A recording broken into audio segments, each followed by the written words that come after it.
Section 1. You will hear a man called Ken talking on the phone to a friend called Liz about holiday accommodation. First, you have some time to look at questions 1 to 6.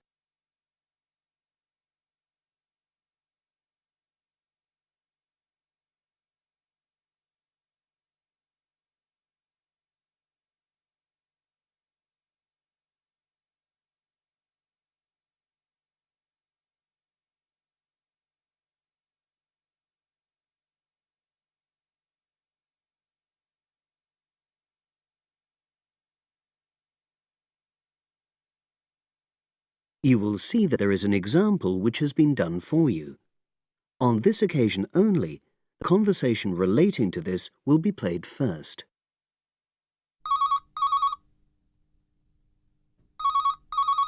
Hello. Hi Liz, it's Ken here. Hi, Ken. Nice to hear from you. Are you... This is just a quick call, but Mary and I have just been talking about our summer holiday. We haven't booked a place yet, and we've left it a bit late. We were just wondering if you know of any holiday rentals in your area. It's so nice there. Well, yes. I can think of 2 or 3 places that are very nice.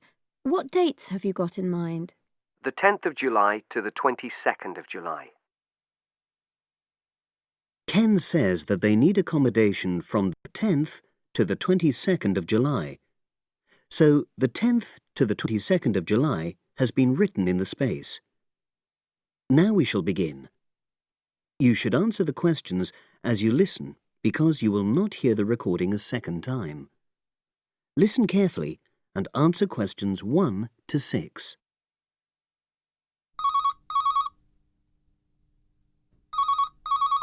Hello. Hi Liz, it's Ken here. Hi, Ken. Nice to hear from you. Are you... This is just a quick call, but Mary and I have just been talking about our summer holiday. We haven't booked a place yet, and we've left it a bit late. We were just wondering if you know of any holiday rentals in your area. It's so nice there. Well, yes. I can think of 2 or 3 places that are very nice. What dates have you got in mind?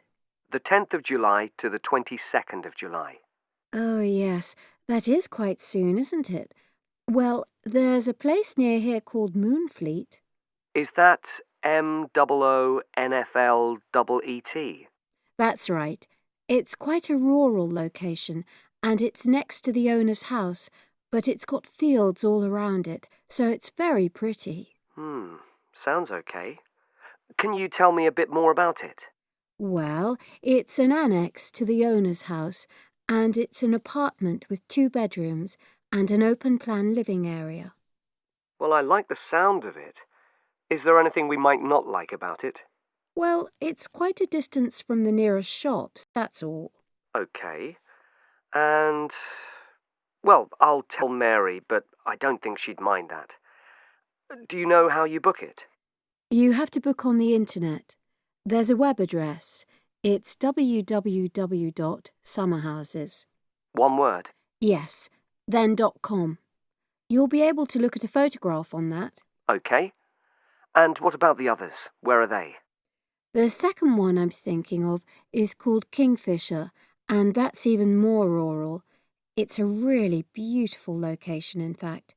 It's by the river, and it's got nice views. It overlooks woodland on the other side.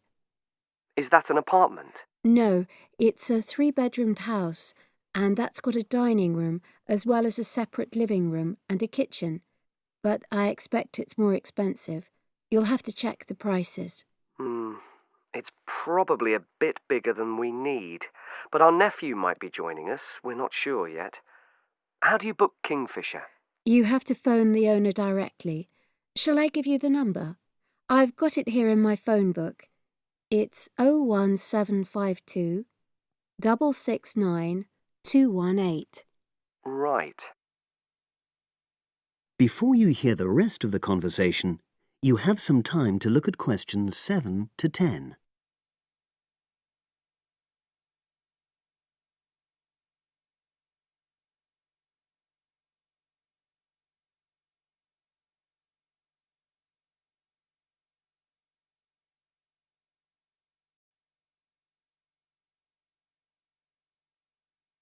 Now listen and answer questions 7 to 10.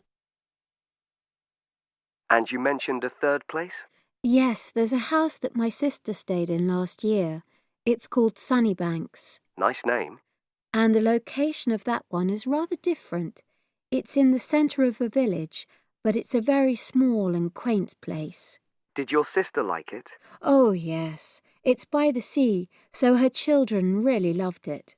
What's the accommodation like? I'm not sure about the number of rooms because I haven't been in it myself, but I think she said it's quite spacious, and I know it's got its own garden. It's not very big, but it's not shared with anyone else, and it's supposed to be very pretty. Any snags? Problems? The only other thing I can think of is that there's nowhere for parking. The streets are too narrow, so you have to leave your car somewhere else and then walk to the house. It's only about 10 minutes away, but... OK. Well, I don't think it matters personally. How do you book it? There's an agent you have to contact. I don't know his details, but I can ask my sister and let you know tomorrow. Thanks, Liz. That'd be great. I'll talk to Mary and see what she says. Thanks for your help. That's okay, Ken. I'll speak to you again tomorrow. I hope you find what you're looking for. That is the end of section 1. You now have half a minute to check your answers.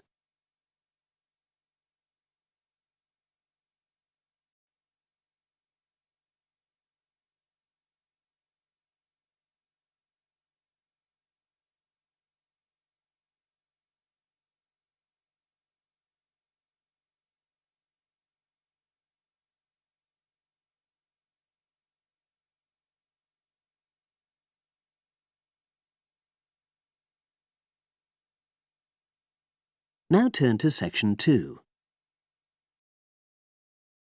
Section 2. You will hear part of a radio program about do-it-yourself house painting. First, you have some time to look at questions 11 to 14.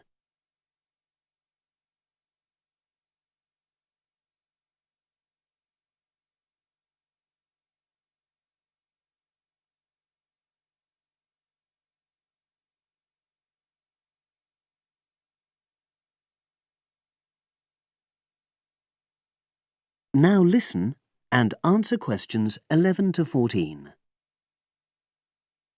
Good morning, everyone, and welcome to our weekly series on home improvements. Today's program is about do-it-yourself house painting. There's never been a better time for people who like to do their own interior house painting.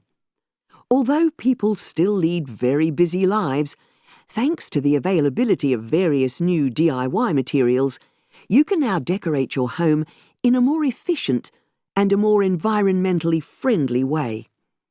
In 2009 alone, approximately 53 million litres of the paint that was sold in the UK were left untouched. That's enough to fill 21 Olympic-sized swimming pools. It's easy to overestimate how much paint you'll need to decorate your room if you use guesswork. And if you know exactly how much paint is needed, you avoid unnecessary waste. There are automatic paint calculators available now. Most of the major paint manufacturers provide them. Look on their websites or just Google paint calculator and see what comes up. Then simply measure the circumference and height of the room in metres, enter this into the calculator along with the type of surface you're painting, and it will tell you how many litres of paint you'll need. But if you do end up with leftover paint, you can donate it to an organisation like Community Repaint. They will take the paint from you and redistribute it to local charities and voluntary organisations, so it goes to a good home. You can find more information about Community Repaint on communityrepaint, all one word, .org.uk. Now you have some time to look at questions 15 to 20.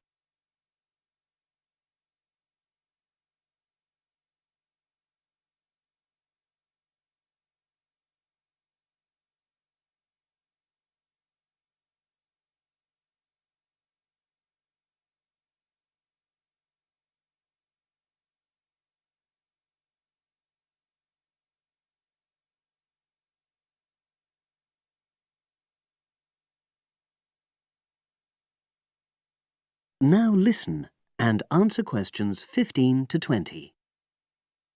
Another way of avoiding paint wastage is to check you're completely happy with your colour choice before starting to paint. For example, you can get a small sample of the colour you're thinking of using, then paint a board and move it around the room, so you can see how it looks against your furnishings and in different lights. Also, it's always better to buy high-quality paints because you get what you pay for. If you buy cheap paint, you might need to apply 2 or 3 coats to achieve the same coverage that you'd get from 1 coat of a good quality paint. You could also spend a week on a job that could have been done in a day or 2. And consider the environment. Most paint manufacturers now sell water-based paints that don't contain harmful chemicals or give off harmful odours, so get one of these.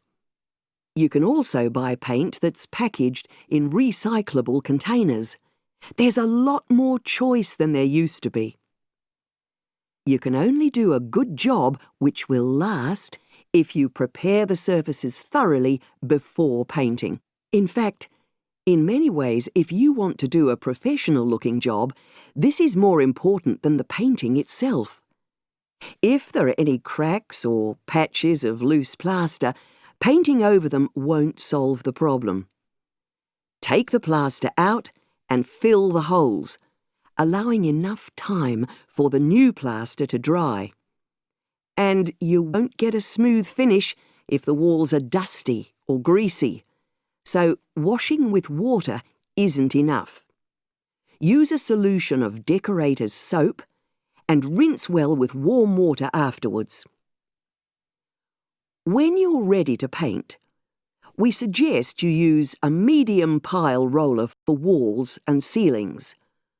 A lot of people tend to use short pile rollers, but these give a patchy finish, and that wastes paint and time. Similarly, long pile rollers can create a thick textured effect, which looks messy. The same goes for brushes.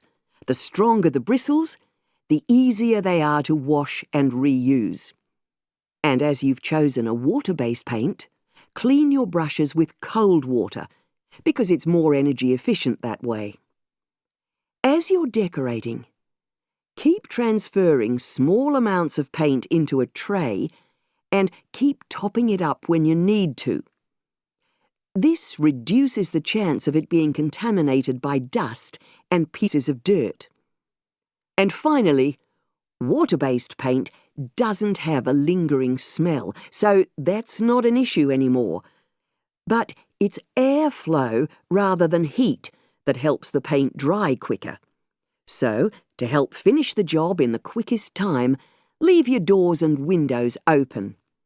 The faster the paint is dry and the job finished, the quicker you can start enjoying your room. In tomorrow's program, I'll be giving some advice on...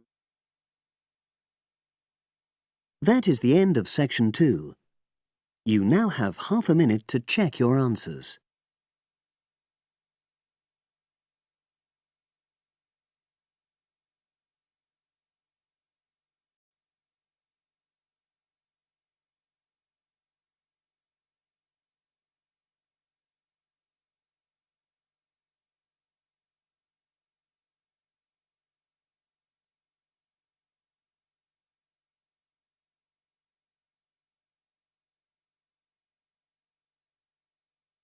Now turn to section 3.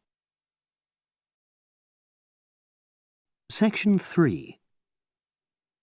You will hear 2 engineering students, a woman in her 6th year called Linda and a man in his 5th year called Matthew, discussing the benefits of student work placements. Before you listen, you have some time to look at questions 21 to 26.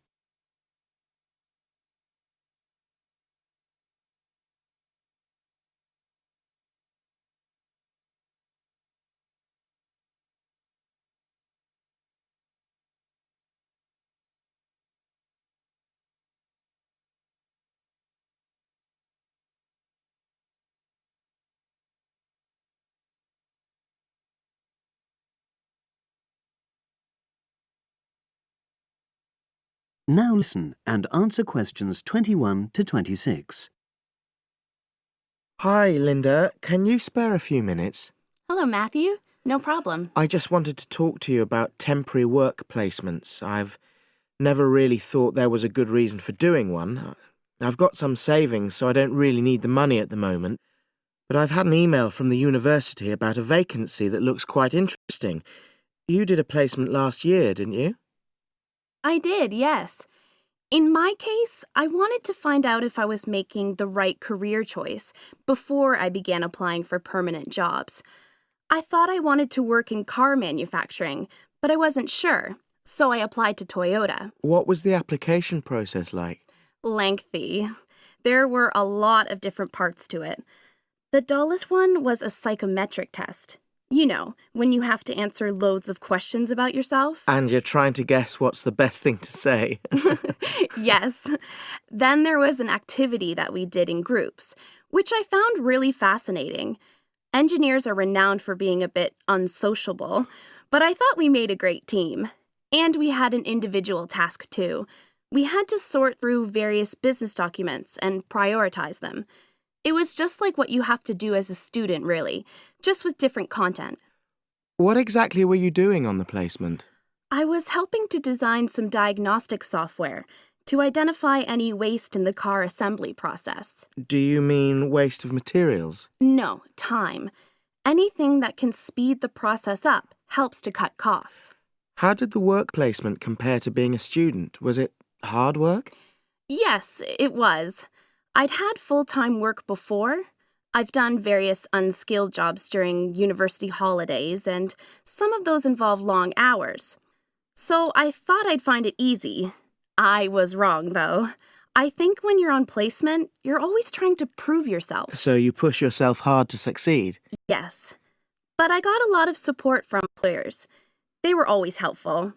And then, at the end of the placement, I was given formal feedback. Do you mean on your engineering ability? Well, no. I didn't really need that because we had team meetings every other day.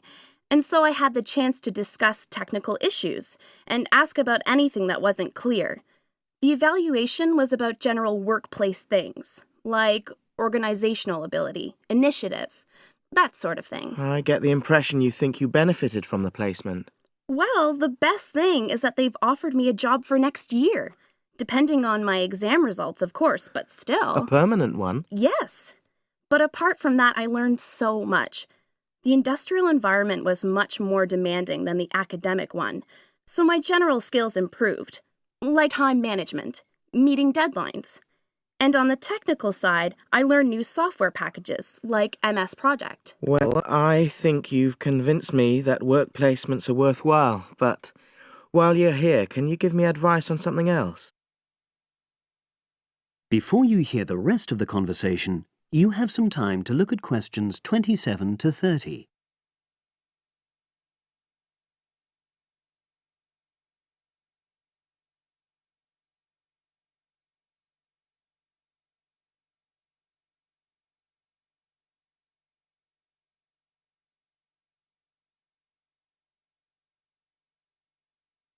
Now listen and answer questions 27 to 30. I'm about to make a start on the engineering materials module, and I've got a book list here. Can you have a quick look and tell me what you would recommend? That's if you can remember. Let's see. I do remember some of them. Yes, this one, The Science of Materials. I found the subject quite hard generally, but this book is very accessible, so it suited me. It doesn't cover everything, though. What about this one then, materials engineering? Oh, yes. I do remember that. But it's a bit out of date now, isn't it? Unless it's a new edition. I don't think so. But what I liked about it were the pictures. They really helped to understand the descriptions. It's useful just from that point of view. Let's see, what else? Oh, yes, that one there, Engineering Basics. I think out of all these, that's got the widest coverage. But I've looked at the contents page and it hardly mentions nanotechnology. Yes, you're right. The Evolution of Materials does, though. It's a recent publication, so it covers all the latest developments. It's a bit thin on the 1960s, though, and that decade was quite important. Well, it sounds as if they all complement each other in some ways. I don't suppose you can lend me...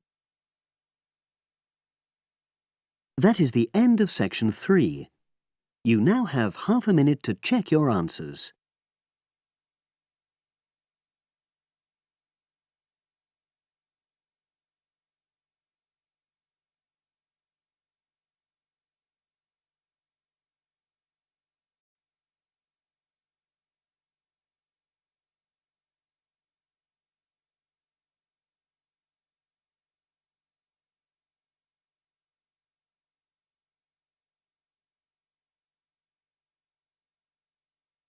Now turn to section 4.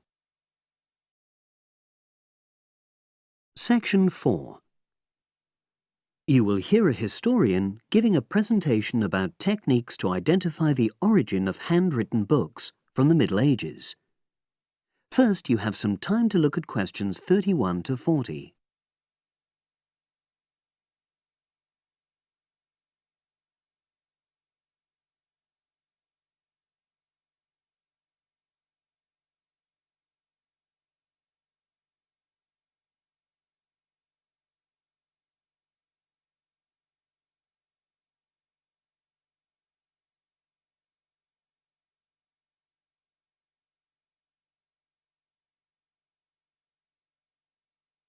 Now listen and answer questions 31 to 40.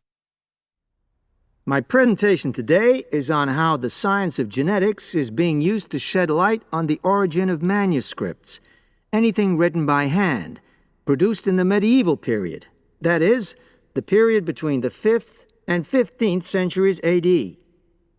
As many of you know, thousands of medieval handwritten books still exist today. Some of them have a clear provenance, that is, we know exactly where and when they were written. But the origin of many manuscripts has been a complete mystery, that is, until 2009, when geneticists started using DNA testing to shed light on their origins. But before looking at the new research, I need to explain something about the way the manuscripts were produced, particularly what they were written on. Virtually all were written on treated animal skins, and there were essentially two types. The first was parchment, which is made of sheepskin. It has the quality of being very white, but also being thin. It has a naturally greasy surface, which meant it was hard to erase writing from it. This made it much sought after for court documents in medieval times. The second type is vellum, which is calfskin. This was most often used for any very high-status documents because it provided the best writing surface, so scribes could achieve lettering of high quality. So, once the animal hides had been chosen, they had to be prepared. Where the right materials were on hand, the skins were put into large barrels or vats of lime, where they were agitated or stirred frequently. But if lime wasn't available, then the hides were buried. Both these techniques were designed to cause the hair to slough off and the skins to become gelatinous and therefore more flexible. The next stage was to put the hides on stretcher frames and pull them very tight. While on the frame, they were scraped with a moon-shaped knife in order to create a uniform thickness. For parchment, that was the end of the process. But for vellum, there was an additional stage, where it was bleached in order to achieve the desired color.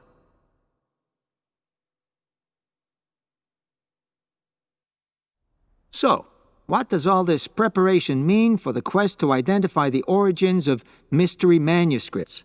Well, until recently, the only way historians and other academics were able to guess at origins was either through the analysis of the handwriting style or from the dialect in which the piece was written.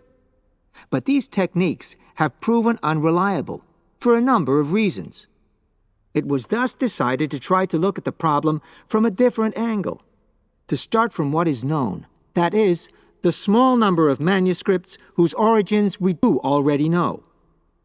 Because these parchments and vellum are both made from animal hides, it was possible to subject them to DNA testing and to identify the genetic markers for the date and location of production. From this was created what is known as a baseline. The next stage was to test the mystery manuscripts, finding their DNA characteristics, and then making comparisons between the known and the mystery scripts. Genetic similarities and differences enabled the scientists to gain more information about the origins of the many manuscripts we had known virtually nothing about up to that point. Now you might ask, what are the potential uses of this new information? Well, obviously, it can shed light on the origin of individual books and manuscripts. But that's not all. It can also shed light on the evolution of the whole of the manuscript production industry in medieval times.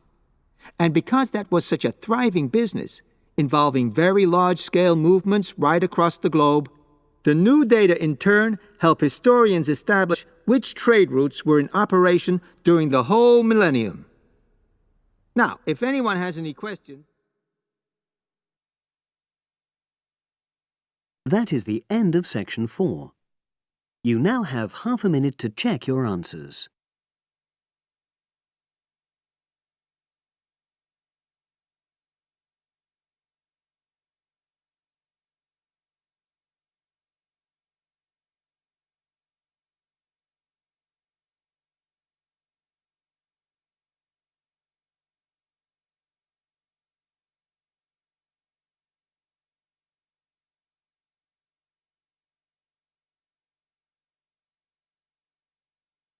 That is the end of the listening test.